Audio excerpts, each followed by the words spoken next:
Morning everyone. आज जो हमारा विषय है वो कक्षा 8 का कृषि प्रबंधन है, यानी कि क्रॉप मैनेजमेंट। जैसा कि हम जानते ही हैं कि भारत की कुल जनसंख्या का 70% जो लोग हैं वो कृषि पर आधारित है। और आप सभी जानते हैं कि अगर हमारी कुल जनसंख्या का 70% लोग अगर कृषि पर आधारित है तो किस तरह से अगर हम कृषि का प्रबंधन करेंगे तो उनकी पैदावार को किस तरह से बढ़ाया जा सकता है। इस चैप्टर में हम इस सब पहलुओं का अध्ययन करेंगे ताकि एक किसान जो है उसकी पैदावार में किस तरह से बढ़ोतरी हो सके और लोगों को एक जागरूकता मिल सके, वो इस चैप्टर के अंतर्गत हम पढ़ेंगे। तो पहला जो टॉपिक है, फसल क्या होती है। जब एक ही किस्म के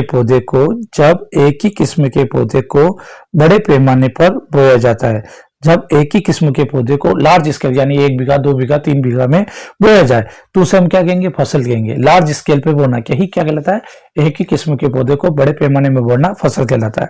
गेहूं, मक्का, ज्वार, बाजरा ये इसके उदाहरण है। अब बात आती है, मन में उठता है कि भाई फसल के कितने प्रकार है।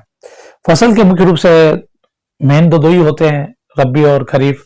एक और है बेटा जायद। तो वन बाय वन हम इनका स्टडी करते हैं। फर्स्ट ऑफ ऑल खरीफ। खरीफ जो है फसल वो वर्षा ऋतु में बोई जाती है। कब बोई जाती है? वर्षा ऋतु में बोई जाती है। कब बोई जाती है? वर्षा ऋतु में इसको बोया जाता है। और नॉर्मली जून जुलाई में बोया जाता है और सितंबर अक्टूबर में इसको कट कर लिया जाता है। खरीफ के जो एग्जाम्पल है जो वर्षा ऋतु में बोए जाते हैं वो है मक्का, मूंग, चावल, सोयाबीन, जिसे हम धान भी कहते हैं चावल को वैसे देखा जाए तो ये खरीफ ऋतु में बोई जाने वाली फसल है। अब आती है बेटा रबी। रबी को जो बोया जाता है वो शीत ऋतु में बोया जाता है। कब बोया जाता है? शीत ऋतु में। शीत ऋतु में अक्टूबर नवंबर में इसको बोते हैं और फरवरी मार्च अप्रैल में इसको कट कर लिया जाता है। उदाहरण है इसके गेहूं, चना, मटर, सरसों। तो मुख्य रूप से होती है खरीफ और रबी। और एक तीसरा टाइप और है जिसको हम बोलते हैं जायद। इसको ग्रीष्म ऋतु के अंतर्गत उगाया जाता है, यानी मार्च से जून के मध्य में इसको उगाया जाता है। उदाहरण है इसके खरबूज, तरबूज, ककड़ी आदि। ये बात तो हो गई फसलों की प्रकार के बारे में कि मुख्य रूप से फसल जो होती है हमने कहा खरीफ, रबी और जायद होती है, और उसके उदाहरण भी देख लिए। अब बात आती बेटा कि एक फसल जब हम उगा लेते, लेकिन इसके स्टेप क्या है, यानी कृषि पद्धति जो स्टेप बाय स्टेप पहले क्या होता है, उसके बाद सेकंड नंबर, थर्ड नंबर क्या होता है, तो उन सब चीजों का हम वन बाय वन स्टडी करेंगे। पहला जो टॉपिक है मिट्टी तैयार करना।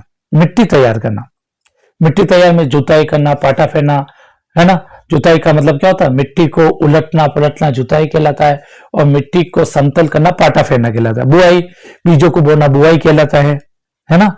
उन्नत किस्म के बीजों को बोना ही क्या कहलाता है? बुआई कहलाता है। खाद और उर्वरक। खाद जो होते हैं वो प्राकृतिक होते हैं, आप जानते हो, गोबर खाद है या पर्टिकुलर रूप से कंपोस्ट खाद है, तो ये खाद होती है। उर्वरक जो हो मशीनों में या आर्टिफिशियल होती है, जिसमें पर्टिकुलर रूप से आर्टिफिशियली रूप से इसको फैक्ट्रियों में बनाया जाता है, कम मात्रा ही आवश्यक हो जाएगी। ये दोनों खाद और उर्वरक दोनों एक तरह के पोषक तत्व हैं। थर्ड के बाद चौथा सिंचाई। निश्चित समय के बाद पौधों को कृत्रिम रूप से पानी देना, यानी कि निश्चित समय अंतर के बाद पौधों को पानी देना ही सिंचाई कहलाता है। खरपतवार से सुरक्षा। फसलों के साथ अवांछित पौधों का उगाना खरपतवार कहलाता है। तो उससे सुरक्षा कैसे करना है, निराई गुड़ाई कैसे करेंगे वो भी देखेंगे। कटाई, काट लेने, उसके बाद जब फसल तैयार हो जाएगी, देखो हमने पहले क्या कहा आपको, मिट्टी को तैयार करना, दूसरा बुआई, तीसरा स्टेप है खाद एवं उर्वरक देना, चौथा सिंचाई, पांचवा जो अपन ने देखा था वो है खरपतवार से सुरक्षा, छठा कटाई करने के बाद भंडारण, क्योंकि कटाई होने के बाद भी जो अपन को फसल प्राप्त होती है उसका भंडारण करना आवश्यक होता है। ये 7 स्टेप है। इन 7 स्टेपों से ही अपना काम होता है। अब इससे महत्वपूर्ण तथ्यों का ये एक प्रकार के शॉर्ट नोट्स है, जिससे आप पूरे से पूरे इस चैप्टर का कम समय में रिवीजन भी कर सकते हो और साथ ही साथ अच्छी तरह से याद भी कर सकते हो। तो देखिए कुछ इंपॉर्टेंस परिभाषाएं। फर्स्ट है जुताई करना। मिट्टी को हल द्वारा उलटना पलटना। मिट्टी को हल द्वारा उलटने पलटने की क्रियाविधि को मिट्टी को हल द्वारा उलटने पलटने की क्रियाविधि को मिट्टी को हल द्वारा उलटने पलटने की क्रिया को क्या कहते हैं अपन? जुताई कहते हैं। मिट्टी के द्वारा या मिट्टी को हल के द्वारा उलटने पलटने की क्रिया को क्या कहते हैं अपन? जुताई कहते हैं। अब हेरो का भी इस्तेमाल करते हैं, हल का भी इस्तेमाल करते हैं, ठीक है। इसके कुछ कृषि उपकरण की बात करें अपन। नेक्स्ट देखो बुआई। उन्नत किस्म के बीजों को खेत में बोना, यानी खेत में बीज को बोने की प्रक्रिया को बुआई कहा जाता है। खेत में बीज बोने की प्रक्रिया को बुआई कहा जाता है। पाटा फेरना, मिट्टी को समतल करना पाटा फेरना कहलाता है।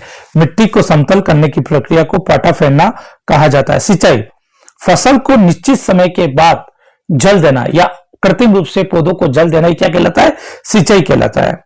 सिंचाई, अब सिंचाई की उन्नत किस्में भी है। एक तो परंपरागत विधि है, स्रोत तो आप जानते हो, नदी, कुआं, बावड़िया जो भी है, मतलब सोर्स ऑफ मतलब वाटर जो क्रॉप के लिए इंपॉर्टेंस रखती है।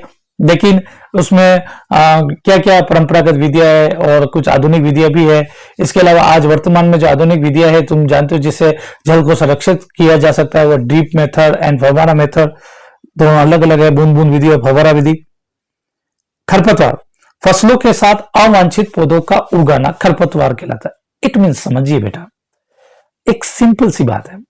अगर तुम्हारे मम्मी ने तुम्हारे लिए टिफिन बनाया है और तुम्हारा दोस्त उस टिफिन को खा लेता है, रोज ऐसे ही चल रहा है, यानी आपको बादाम का हलवा बनाया जा रहा है और रोज ही वो अगर खा रहा है, तो आप सोचो बेटा, आपकी मम्मी ने पोषक तत्व किसके लिए?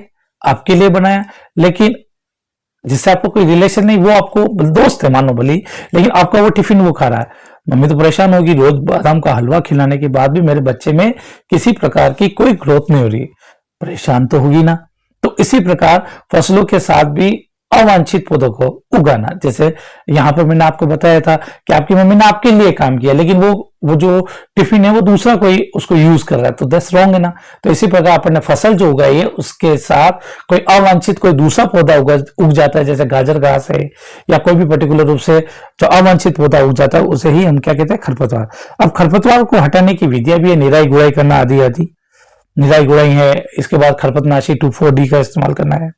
ह्यूमस, मिट्टी का सड़ा गला अंश ह्यूमस कहलाता है। मिट्टी का सड़ा गला अंश ह्यूमस कहलाता है। मिट्टी का सड़ा गला अंश ही ह्यूमस कहलाता है।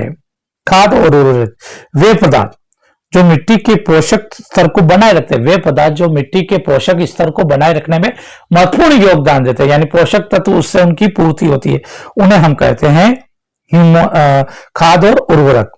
निराई, खरपतवार हटाने की क्रियाविधि को निराई कहते हैं। खरपतवार हटाने की क्रियाविधि को निराई कहा जाता है। खरपतवार को हटाना, निराई गुड़ाई और खरपतनाशी, उसमें निराई एक मेथड बेटा। कटाई, फसल पक जाने के बाद फसल को काटना कटाई कहलाता है। फसल पक जाने के बाद फसल को काटना क्या कहलाता है? कटाई कहलाता है।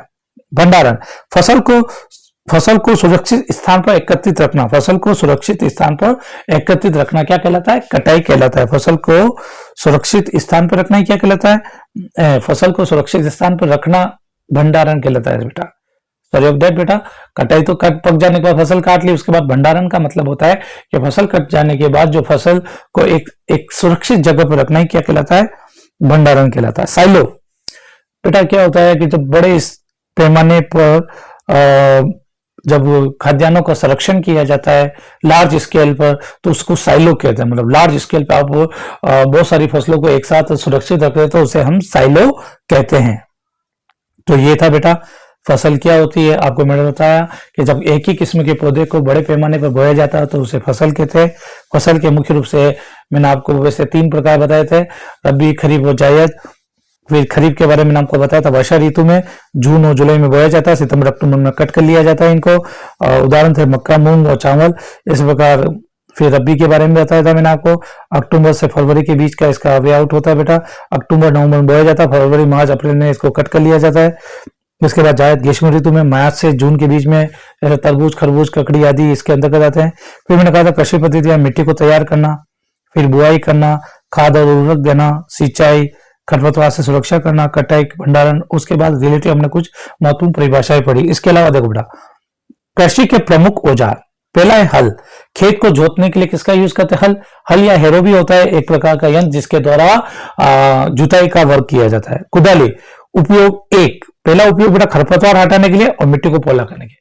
खरपतवार हटाने के लिए दांतली का प्रयोग करें, इसके अलावा मिट्टी को पोला करने के लिए भी उपयोग करते हैं बेटा। सीड ड्रिल, इसका उपयोग होता है बीज बोने के लिए। एक मेथड है बेटा जिसके अंतर्गत अपन सीड ड्रिल के अंदर बीजों को डालते हैं और आसानी से एक निश्चित गहराई पर बीज आसानी से गहराई पर चले जाते हैं सीड ड्रिल के द्वारा।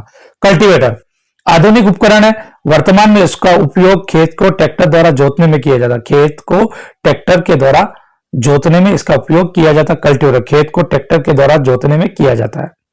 ये कुछ कृषि के प्रमुख औजार के बारे में पढ़े, जैसे हल खेत को जोतने के लिए, कुदाली खरपतवार हटाना और मिट्टी को पोला करने के लिए, सीड ड्रिल बीज बोने के लिए। कल्टीवेटर आधुनिक उपकरण है, वर्तमान में इसका उपयोग खेत को ट्रैक्टर के द्वारा जोतने के लिए करते हैं। हार्वेस्टर, यह फसल काटने की मशीन है बेटा। फसल काटने की जो मशीनें होती है उसे अपन हार्वेस्टर के बेटा क्या नाम दिया, हार्वेस्टर। थ्रेसर, इसका उपयोग काटी गई फसल से बीज व भूसे को अलग, यानी बीज को भूसे से अलग करने का जो मेथड होता है वो थ्रेसिंग कहलाता है।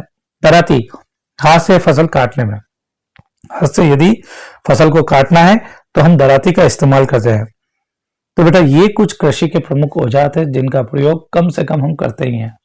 अब खाद और उर्वरक की बात करो, खाद और उर्वरक में भी अंतर होता है, मैंने आपको बता दिया।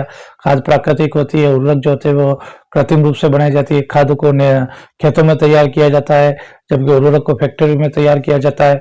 खाद में एनपीके की मात्रा सीमित होती है, जबकि उर्वरक में एनपीके की मात्रा, नाइट्रोजन, फास्फोरस, पोटेशियम की मात्रा बहुत अधिक मात्रा में होती है बेटा। इसके अलावा खाद जो होती है वो कार्बनिक होती है और उर्वरक जो होते हैं वो अकार्बनिक होती है। ऐसे बहुत सारे अंतर है। इसके अलावा उदाहरण देखा जाए खाद के अंदर तो आप कंपोस्ट खाद है, गोबर खाद है, वर्मी कंपोस्ट खाद है, तो इधर जाओ तो यूरिया है, सुपर फास्फेट है, सिंगल सुपर फास्फेट है, बहुत सारे बेटा। देखो भारत में हरित क्रांति के जो जनक है एम एस स्वामीनाथन बेटा, एम एस स्वामीनाथन बेटा, इन्होंने जो किया इसके कारण आज हम बहुत ही इसके ऋणी है बेटा। भारत जब आजाद हुआ था बहुत सारी परेशानियां थी, बहुत सारी समस्याएं थी, लेकिन उस समय में 1967 और 68 में जब हमारे जो एम एस स्वामीनाथन के नेतृत्व में जो टीम बनी, उन्होंने किस प्रकार से खाद्यान्नों में हरित क्रांति को यानी ग्रीन रेवोल्यूशन लेके आए। इसी प्रकार दूध के लिए ऑपरेशन फर्स्ट क्रांति लेके आए, इसी प्रकार सरसों के उत्पादन के लिए पीली क्रांति लेके लिए आए, इसी प्रकार मांस और टमाटर के लिए मतलब गुलाबी क्रांति। इस प्रकार से समय समय पर ऐसी बहुत सारी क्रांतियां, लेकिन सबसे पहले जो हरित क्रांति हुई थी उसके जो जनक है, उनके जो फादर ऑफ ग्रीन रेवोल्यूशन के जो जनक है, फादर ऑफ ग्रीन रेवोल्यूशन, वो है एम एस स्वामीनाथन। बच्चों आज का जो हमारा ये पहला जो चैप्टर था तो इसी के साथ समाप्त होता है। और इसके द्वारा हमने देखा कि किस तरह से हमारा जो एक कृषि प्रधान देश है, किस प्रकार से जो हमारी अर्थव्यवस्था कृषि के साथ जुड़ी होती है और किस प्रकार से हमारे किसान को अगर हम जागरूक करेंगे या पर्टिकुलर रूप से उनको सही मेथड के द्वारा अगर उनको सिखाया जाएगा तो वो किस प्रकार से अधिक मात्रा में फसल का उत्पादन कर सकेंगे। और इस चैप्टर के द्वारा यही एक प्रमुख होता है कि जो मॉडर्न तरीके से अब अपन पुराने तरीके से तो करता है, ओल्ड तरीके से यानी जो प्राचीन थे उसी के अंदर यदि हम मॉडर्न तरीके से या आधुनिक तरीके से उसमें अगर परिवर्तन करके अगर पर्टिकुलर रूप से उन्नत किस्म के बीजों को ले या अच्छी किस्म के बीजों को ले या जो बीजों को उपचार करे, ये सब चीजों का अगर हम उपयोग करेंगे तो फसल की अधिक से अधिक मात्रा में वृद्धि होगी।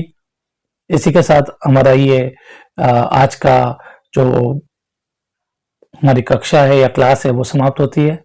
जय हिंद।